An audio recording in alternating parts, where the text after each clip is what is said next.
Hello friends, welcome back to the channel. मैं हूं आपकी होस्ट तमन्ना। आज का हमारा वीडियो है इंडियन कॉन्ट्रैक्ट एक्ट 1872 के बेसिक कंसेप्ट्स पे। तो आइए हम देखते हैं। सबसे पहले हम देखते हैं कि इस वीडियो में हम क्या डिस्कस करेंगे। सबसे पहले हम करेंगे meaning of certain terms, meaning of contract, classification of contract, क्या डिफरेंस होता है एक एग्रीमेंट और कॉन्ट्रैक्ट के बीच में, agreement to do impossible act और एग्रीमेंट वॉइड फॉर अनसर्टेनिटी। ये सारी चीज़ें हम इस वीडियो में डिस्क्राइब करेंगे। But before moving forward I would like to request you all to please subscribe the channel और बेल आइकन को प्रेस ज़रूर कीजिए ताकि आपको इम्पॉर्टेंट अपडेट्स मिलते रहें। और अगर आपको हमारी वीडियोज़ अच्छी लगती है तो उसे लाइक और शेयर ज़रूर कीजिए। चलिए स्टार्ट करते हैं। मीनिंग ऑफ सर्टेन टर्म्स में सबसे पहला और सबसे इम्पॉर्टेंट जो है वो है प्रपोजल या ऑफ़र। किसी भी कॉन्ट्रैक्ट को एंटर करने के लिए सबसे पहले ज़रूरत होती है एक प्रपोजल की, एक प्रस्तावना की। देखिए उसका क्या मतलब होता है। सेक्शन 2A डिफाइन करता है। इसकी डेफिनेशन होती है when a person signifies to another his willingness to do or abstain from doing anything with view to obtaining the assent of that to such act or abstinence, he is said to make a proposal. Simple term में बताएं तो इसका मतलब होता है जब कोई व्यक्ति सामने वाले व्यक्ति को अपनी इच्छा, हिज विलिंगनेस बताता है किसी कार्य को करने या ना करने की, और वो ऐसा क्यों कर रहा है, उसका क्या उद्देश्य है। उसका उद्देश्य है सामने वाले पार्टी का एसेंट लेना, सामने वाले पार्टी की अनुमति लेना। तो ये जो सब चीज़ें होती है इसको हम प्रपोजल या प्रस्तावना कहते हैं। फॉर एग्जाम्पल मैंने आपको बोला क्या आप मेरी गाड़ी 1,00,000 रुपए में खरीदोगे, तो ये एक प्रस्तावना है। चलिए आगे समझते हैं। प्रॉमिस 2B में बताया गया है। इसकी डेफिनेशन होती है when person to whom proposal is made signify his assent thereto, the proposal is said to be accepted. The proposal when accepted becomes promise. जब सामने वाले पर्सन ने आपको प्रपोजल दिया और आपने अपना एसेंट, अपनी अनुमति उस रिस्पेक्ट में दे दी, तो ये एक प्रॉमिस बन जाता है। मैंने आपको बोला आप 1,00,000 रुपए में मेरी कार खरीदोगे, आपने बोला हाँ मैं खरीदूंगा, तो ये एक प्रॉमिस और एक वचन मिला मुझे आपकी तरफ से, तो ये हो गया promise. Another important term is agreement, करार, जो 2E में डिफाइन है। वो क्या होता है? Every promise and every set of promises forming consideration for each other is an agreement. कोई भी प्रॉमिस या एक से ज़्यादा प्रॉमिस जो एक दूसरे के लिए कंसिडरेशन, प्रतिफल का कार्य करती है, तो ये सारा जो अरेंजमेंट होता है ये एक एग्रीमेंट कहलाता है। आगे देखते हैं। कॉन्ट्रैक्ट 2H में बताया गया है। ये बोलता है an agreement enforceable by law is contract. जब भी कोई करार बना, प्रपोजल आया, एक्सेप्टेंस आई, कंसिडरेशन आया उसके अंदर, तो वो एक करार बन गया। करार ऐसा हो जिसको हम लॉ के थ्रू एनफोर्स करा सकें, कोर्ट के थ्रू एनफोर्स करा सकें, तो ही वो एक कॉन्ट्रैक्ट कहलाता है, तो ही वो एक संविदा कहलाता है। चलिए आगे देखते हैं। प्रॉमिसर और प्रॉमिसी कौन होता है? When a proposal is accepted, the person making proposal is called promisor, the person accepting the promise is called promisee. जो इंसान आपको प्रपोजल दे रहा है उसको तो हम प्रॉमिसर, वचनदाता कहते हैं, और जो एक्सेप्ट कर रहा है उसको हम प्रॉमिसी कहते हैं। Another important term is consideration, जो कि सेक्शन 2D में डिफाइन है। एक बार हम इसकी डेफिनेशन रीड करते हैं। When at the desire of promisor the promisee or any other person has done or abstain from doing something, does or abstain from doing something, promises to do or abstain from doing something, such act, abstinence, promise is called consideration from promise. Consideration या प्रतिफल का simple मतलब होता है कोई price देना। ये ज़रूरी नहीं है कि हमेशा मॉनेटरी वैल्यू में ही हो या मनी के फॉर्म में ही हो, ये कुछ भी हो सकता है। तो कंसिडरेशन का सिंपल मतलब होता है इन रिटर्न कुछ देना जिसकी लॉ में कोई वैल्यू हो। मैंने आपको बोला कार खरीदने के लिए 1 लाख रुपए, आपने बोला हाँ, तो आपके लिए कार कंसिडरेशन हो जाएगी और मेरे लिए 1 लाख रुपए कंसिडरेशन हो जाएगा। आगे देखते हैं, वॉइड एग्रीमेंट, शून्य करार क्या होते हैं। An agreement not enforceable by law is said to be void agreement. कोई भी करार जिसको हम लॉ से एनफोर्स नहीं करा सकते हैं, जिसको हम कोर्ट में नहीं लेके जा सकते, जिसकी कोई लीगल रेमेडी नहीं होती है, वो वॉइड एग्रीमेंट, शून्य करार होते हैं। ये शुरुआत से ही शून्य होते हैं। Next is voidable contract, 2I में डिफाइन है। ये क्या बताता है, an agreement is voidable contract if it is enforceable at option of one or parties to contract. ये उस तरीके के कॉन्ट्रैक्ट होते हैं जिसमें एक पार्टी को ऑप्शन दिया जाता है कि या तो वो उस कॉन्ट्रैक्ट को वैलिड बनाए या वो उस कॉन्ट्रैक्ट को वॉइड बनाए। ये वॉइडेबल कॉन्ट्रैक्ट्स जो होते हैं वो वैलिड और वॉइड के बीच के कॉन्ट्रैक्ट्स होते हैं, जिसमें कि सिर्फ और सिर्फ, दोस्तों ध्यान रखना, सिर्फ और सिर्फ एक ही पार्टी के पास ऑप्शन होता है जो उस कॉन्ट्रैक्ट के टर्म्स को अगर एग्री कर जाती है और फॉलो करना चाहती है तो वो वैलिड के फॉर्म ले लेगी, और अगर उसको रिब्यूक करना है तो वो वॉइड का फॉर्म ले लेगी। आगे देखते हैं, वॉइड कॉन्ट्रैक्ट जो 2J में डिफाइन है। ये बताता है, a contract which ceases to be enforceable by law becomes void when it ceases to be enforceable. दोस्तों ध्यान रखने की बात यह है कि यहाँ पे वॉइड कॉन्ट्रैक्ट बोला गया है, ऊपर हमने वॉइड एग्रीमेंट पढ़ा था, दोनों में डिफरेंस है। वॉइड कॉन्ट्रैक्ट वो कॉन्ट्रैक्ट होते हैं जो लेटर स्टेज में जाके सीज हो जाते हैं या लेटर स्टेज में जाके आप उसको एनफोर्स नहीं करा सकते। जब तक आप उसको एनफोर्स नहीं करा सकते हो, उससे पहले वाले स्टेज तक तो वो वैलिड ही रहते हैं, या बाद में कुछ अगर ऐसा हो जाता है जिसके कारण जो परफॉर्मेंस देनी है पार्टीज़ को वो नहीं दे पाती है, तो वो उस स्टेज पे आके सीज हो जाता है। उस स्टेज पे आके आप उसको फर्दर कोर्ट में जाके एनफोर्स नहीं करा सकते हो, तो वो वॉइड कॉन्ट्रैक्ट हो जाता है। ये शुरुआत से ही वॉइड नहीं होता है, ये लेटर स्टेज में जाके वॉइड होता है। चलिए आगे देखते हैं, नेक्स्ट टॉपिक है हमारा मीनिंग ऑफ कॉन्ट्रैक्ट। जैसे कि दोस्तों अभी हमने ऊपर 2H में भी यही डेफिनेशन पढ़ी थी कि an agreement enforceable by law is contract. अब देखते हैं इसके दो एसेंशियल टर्म्स क्या होते हैं। पहला होता है there must be an agreement, करार होना बहुत ज़रूरी है। जब तक प्रपोजल, उसकी एक्सेप्टेंस जो प्रॉमिस का फॉर्म लेती है, और कंसिडरेशन, ये स्टेज पास नहीं होती, तब तक हम कॉन्ट्रैक्ट तक नहीं पहुंच सकते हैं। तो कॉन्ट्रैक्ट बनने के लिए सबसे पहले करार का होना, एग्रीमेंट का होना बहुत ज़रूरी है। और वो एग्रीमेंट, वो अरेंजमेंट्स जो भी हमने एंटर किए हैं वो ऐसे होने चाहिए जिनको हम एनफोर्स करा सकें, जिनको हम लॉ के सामने जाके एनफोर्स करा सकें, वो ही एग्रीमेंट्स कॉन्ट्रैक्ट बन सकते हैं। तो कॉन्ट्रैक्ट का सिंपल अगर फॉर्मूला देखें तो यही होता है, एग्रीमेंट प्लस एनफोर्सेबिलिटी, जो कि एक कॉन्ट्रैक्ट बनता है। नेक्स्ट हम देखते हैं दोस्तों कि what agreements are contract. Section 10 जो है वो बहुत इंपॉर्टेंट सेक्शन है। वो ये बताता है कि कौन से ऐसे एग्रीमेंट हैं जो कॉन्ट्रैक्ट बनते हैं। तो इसके कुछ सर्टेन कंडीशंस हैं, आइए देखते हैं। पहली बताता है there must be an agreement between parties.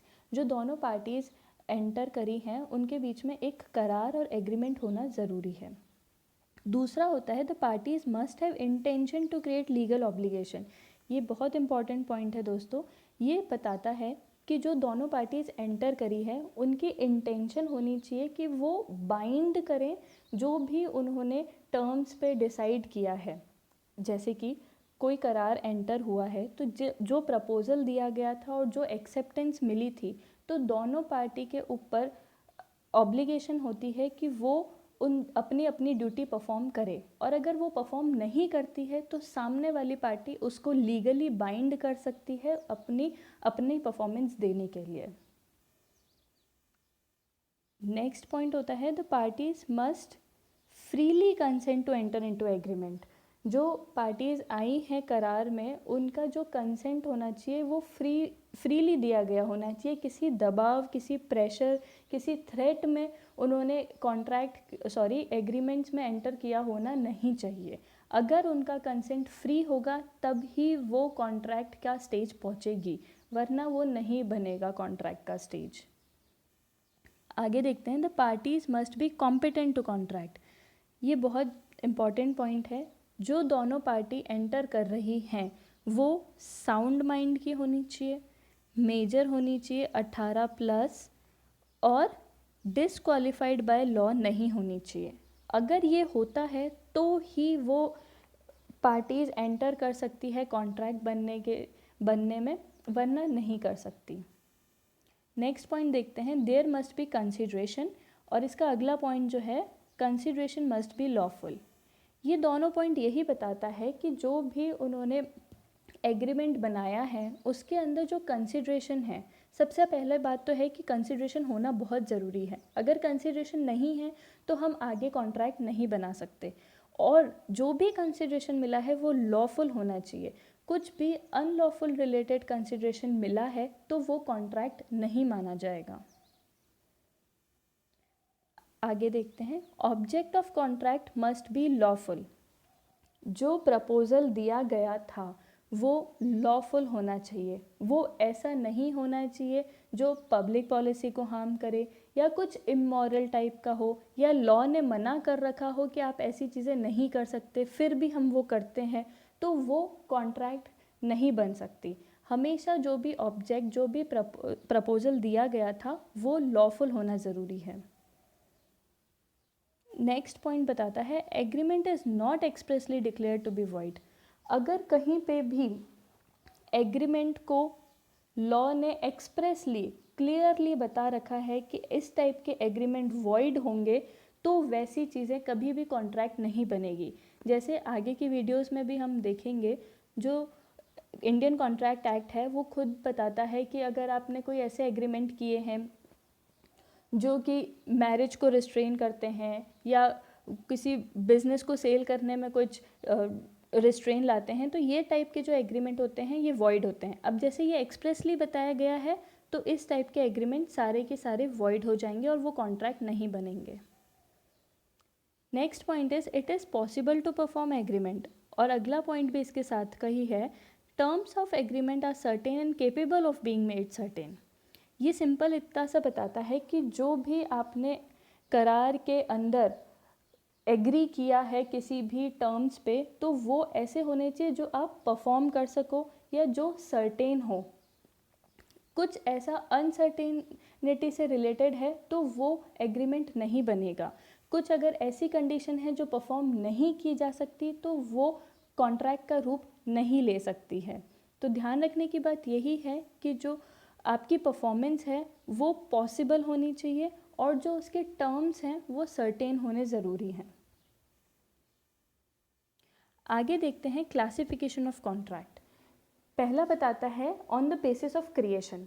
Creation के बेसिस पे हम कॉन्ट्रैक्ट को दो पार्ट में डिवाइड कर सकते हैं, एक्सप्रेस और इम्प्लाइड।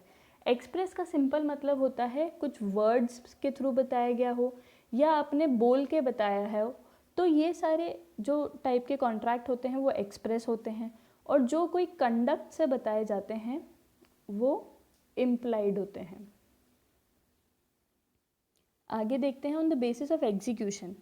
पहला आता है एग्जीक्यूटेड कॉन्ट्रैक्ट। इसमें दोनों पार्टी ने अपने अपने पार्ट की परफॉर्मेंस दे दी होती है, तो जहाँ पे दोनों पार्टी ने अपनी परफॉर्मेंसेस कंप्लीटली दे दी है वो होता है एग्जीक्यूटेड कॉन्ट्रैक्ट। नेक्स्ट होता है एग्जीक्यूटरी।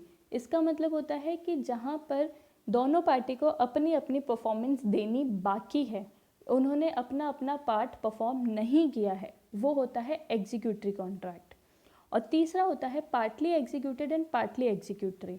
मतलब एक पार्टी ने अपनी परफॉर्मेंस दे दी है और दूसरी पार्टी को अपनी परफॉर्मेंस देनी बाकी है। इस टाइप के जो कॉन्ट्रैक्ट होते हैं वो पार्टली एग्जीक्यूटेड होते हैं एंड पार्टली एग्जीक्यूटरी होते हैं।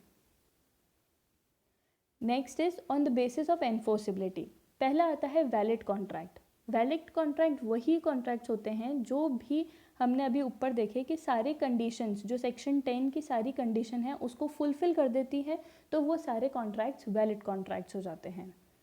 अगला होता है वॉइड कॉन्ट्रैक्ट्स। वॉइड कॉन्ट्रैक्ट्स वो टाइप के कॉन्ट्रैक्ट्स होते हैं जो पहले जब बने थे तब तो सही थे, बट बाद में उनकी परफॉर्मेंस नहीं हो पाती है कंप्लीट और हम उनको एनफोर्स नहीं करा पाते हैं, वो होते हैं वॉइड कॉन्ट्रैक्ट्स। थर्ड होते हैं वॉइडेबल कॉन्ट्रैक्ट्स। वहीं जहाँ पे एक पार्टी के पास ऑप्शन होता है जो कॉन्ट्रैक्ट है उसको एनफोर्स कराने का या नहीं कराने का, तो वो होते हैं voidable contracts. Fourth type of contracts होता है अनएनफोर्सेबल कॉन्ट्रैक्ट्स। दोस्तों अनएनफोर्सेबल कॉन्ट्रैक्ट्स और वैलिड कॉन्ट्रैक्ट्स में कंफ्यूज मत होइएगा। अनएनफोर्सेबल कॉन्ट्रैक्ट्स वो टाइप के कॉन्ट्रैक्ट्स होते हैं जिसमें कुछ टेक्निकल फॉल्ट होता है। फॉर एग्जांपल किसी कॉन्ट्रैक्ट की रिक्वायरमेंट थी कि वो रिटर्न में होना चाहिए या वो साइंड होना चाहिए, बट ऐसा नहीं है, तो वो अनएनफोर्सेबल है। और जैसे ही हम ये डिफेक्ट को रिमूव कर देंगे तो वो एक वैलिड कॉन्ट्रैक्ट बन जाएंगे, क्योंकि अब हम उनको एनफोर्स करा सकते हैं और जैसे ही कॉन्ट्रैक्ट एनफोर्स होता है वो वैलिड बन जाता है। अब नेक्स्ट हमारा टॉपिक है क्या डिफरेंस है एक एग्रीमेंट और कॉन्ट्रैक्ट में। तो मतलब देखते हैं हम इसका। एग्रीमेंट का सिंपल मतलब होता है एक ऑफर आया हो, एक प्रस्तावना आई हो जिसको सामने वाली पार्टी ने एक्सेप्ट कर लिया हो, तो वो एक करार है। अब कॉन्ट्रैक्ट का मतलब होता है करार के साथ हम उसको कोर्ट में एनफोर्स करा सकें, हम उसकी लीगल रेमेडी ले सकें। तो एग्रीमेंट पहला स्टेज है, उसके साथ जैसे ही एनफोर्सेबिलिटी का क्राइटेरिया जुड़ेगा तो ही वो कॉन्ट्रैक्ट का स्टेज पहुंचेगा। Creation of legal obligation. पहला पॉइंट बताता है agreement does not create a legal obligation unless it satisfy various provision of law. और दूसरा है contract necessarily creates legal obligation. दोस्तों जैसे हमने ऊपर देखा था कि जो पार्टीज एंटर करती है उनकी इंटेंशन होनी चाहिए कि एक लीगल ऑब्लिगेशन क्रिएट हो, तो एग्रीमेंट में होता है कि वो लीगल ऑब्लिगेशन को क्रिएट नहीं करती है। अगर एग्रीमेंट के स्टेज तक अगर आपके पास लीगल ऑब्लिगेशन नहीं है तो वो एग्रीमेंट का स्टेज है, और कॉन्ट्रैक्ट के स्टेज में आपके पास लीगल ऑब्लिगेशन होना बहुत ज़रूरी है। देखिए दोस्तों, करार के स्टेज पे लीगल ऑब्लिगेशन जो है वो क्रिएट नहीं होती है, बट कॉन्ट्रैक्ट के स्टेज पे लीगल ऑब्लिगेशन क्रिएट हो जाती है। अगर कॉन्ट्रैक्ट बन गया है और उसमें अगर कोई ब्रीच होता है तो ही लीगल रेमेडीज मिल सकती है आपको। बट एग्रीमेंट के स्टेज पे अगर कुछ ब्रीच होता है तो आप, जैसे कि एग्रीमेंट में एनफोर्सेबिलिटी का क्राइटेरिया नहीं है, इसलिए हम लीगल रेमेडीज भी अवेल नहीं कर सकते हैं एग्रीमेंट के स्टेज पे, बट हम कॉन्ट्रैक्ट के स्टेज पे कर सकते हैं।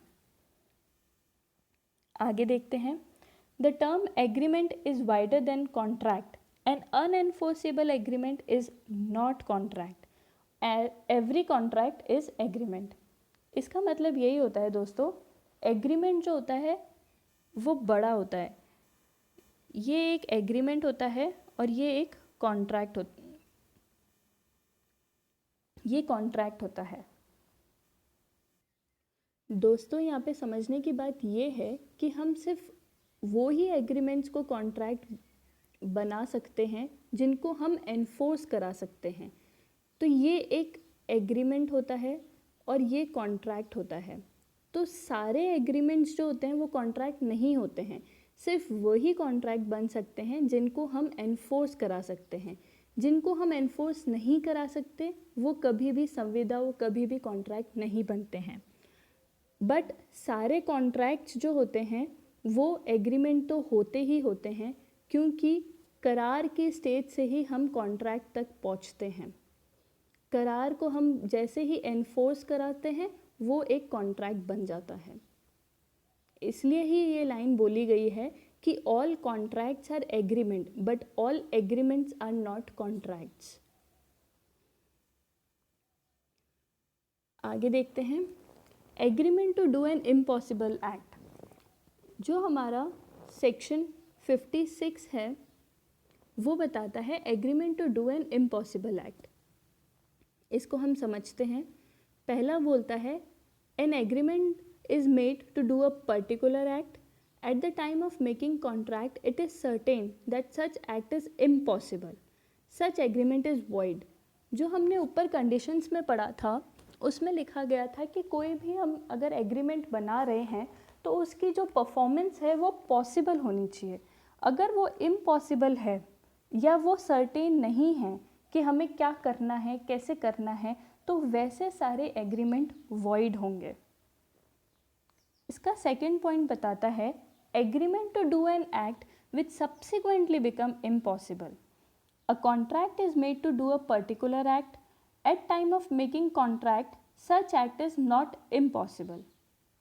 दोस्तों यहाँ पे समझने की बात यह है कि हमने कॉन्ट्रैक्ट तो बनाया किसी पर्टिकुलर काम को करने के लिए, हमने संविदा करी कि हम ये परफॉर्मेंस देंगे, और जब हम वो कॉन्ट्रैक्ट बना रहे थे तब वो इम्पॉसिबल नहीं था। कोई भी हमने जो भी डिसाइड किया था अपनी अपनी परफॉर्मेंस देने के लिए, उस समय वो काम करना तो पॉसिबल था, बट लेटर स्टेज में जाके, आगे के स्टेज में जाके वो इम्पॉसिबल हो जाता है। After contract is made such act become impossible. संविदा बनने के बाद वो काम करना इम्पॉसिबल हो जाता है। वो वैसे जो कॉन्ट्रैक्ट्स होते हैं वो सारे वॉइड, शून्य होते हैं। इसको हम एग्जाम्पल से समझते हैं। पहला बोलता है A agrees with B to discover treasure by magic, the agreement is void। जो हमारा पहला पॉइंट था वो यही बताता है कि आप किसी इम्पॉसिबल एक्ट को करने का एग्रीमेंट करते हो तो वो void होता है। उसका यही एग्जाम्पल है, ए और बी एग्री करते हैं कि वो जादू से खजाना ढूंढेंगे, तो ये एक इम्पॉसिबल एक्ट है, इसलिए ये void हो जाता है। दूसरा example, A and B contract to marry each other before the time fixed for marriage, A goes mad, the contract has become void। जब इन दोनों ने कॉन्ट्रैक्ट बनाया था शादी करने के लिए तब तो ये दोनों केपेबल थे, उस समय ये सारी चीज़ें वैलिड थी, बट बाद में शादी होने से पहले ए जो है वो पागल हो जाता है। तो जैसे कि हमने देखा था कि पार्टीज कॉम्पिटेंट होनी चाहिए, साउंड माइंड की होनी चाहिए, तो ये पॉइंट हमारा यहाँ पे फुलफिल नहीं हो रहा, तो ये लेटर स्टेज में जाके void हो गया। इसके ऊपर डॉक्ट्रिन भी है एक हमारी, डॉक्ट्रिन ऑफ फ्रस्ट्रेशन, जो हम आगे की वीडियोस में आपको समझाएंगे और अच्छे से। आज का जो हमारा लास्ट टॉपिक है वो है एग्रीमेंट void फॉर अनसर्टेनिटी। जो हमने ऊपर पढ़ा था कि सेक्शन 29 जो है वो यही बताता है कि टर्म्स जो हैं करार के, जो एग्रीमेंट के टर्म्स हैं वो सर्टेन और क्लियर होने चाहिए। अगर ऐसे नहीं होते हैं तो वो void होता है। तो आइए इसको समझते हैं। An agreement is void if meaning of such agreement is not certain or not capable of being made certain। दोस्तों यहाँ दो बातें हैं। पहला है कि जो भी टर्म्स हैं आपके करार के, आपके एग्रीमेंट के, वो सर्टेन नहीं हैं, वो पहले से ही सर्टेन नहीं हैं और उसको बाद में भी आप सर्टेन नहीं बना सकते। तो ये बोलता है एन एग्रीमेंट इज़ void। जब कब होता है void? अगर उसका मतलब जो है वो या तो सर्टेन नहीं है या उसको सर्टेन बनाया भी नहीं जा सकता। समझते हैं इसको एग्जाम्पल से। पहला, A agrees to sell B 100 tons of oil, the agreement is void for uncertainty since description of oil is not mentioned. यहाँ पे ए ने एग्री किया बी को 100 टन्स ऑफ ऑयल देने के लिए, बट कौन सा ऑयल, कैसा ऑयल, ये क्लियर नहीं है, तो ये अनसर्टेनिटी के ग्राउंड पे शून्य void हो जाता है। दूसरा एग्जाम्पल है हमारा, ए who is a dealer in coconut oil only agrees to sell B 100 tons of oil. The nature of A's trade implies he intends to sell 100 tons of coconut oil. So there is no uncertainty. यहाँ पे ए जो dealer है coconut oil का ही, उसने 20 के साथ agree किया कि वो 100 टन्स ऑफ ऑयल देगा, बट जहाँ ऑलरेडी सर्टेन है कि ए हमेशा कोकोनट ऑयल के साथ ही डील करता है, तो ये क्लियर है कि वो यहाँ पे जो 100 टन्स ऑफ ऑयल दे रहा है वो कोकोनट का ही होगा, कोई अनसर्टेनिटी नहीं है, तो ये वैलिड है। एक और एग्जाम्पल से समझते हैं। A agrees to sell white horse for rupees 500 or 1000. There is nothing to show which of the price was to be given. Therefore, the agreement is void. यहाँ पे ए ने एग्री किया, प्रपोजल दिया था उसने कि वो अपना वाइट हॉर्स बेचेगा, बट ये क्लियर नहीं है कि वो 500 में देगा या 1000 में देगा, तो ये भी अनसर्टेनिटी के ग्राउंड पे वॉइड हो जाते हैं। ऐसे एग्रीमेंट वॉइड कहलाते हैं। So this is for the day guys. I hope आपको अच्छा लगा होगा। Thank you so much.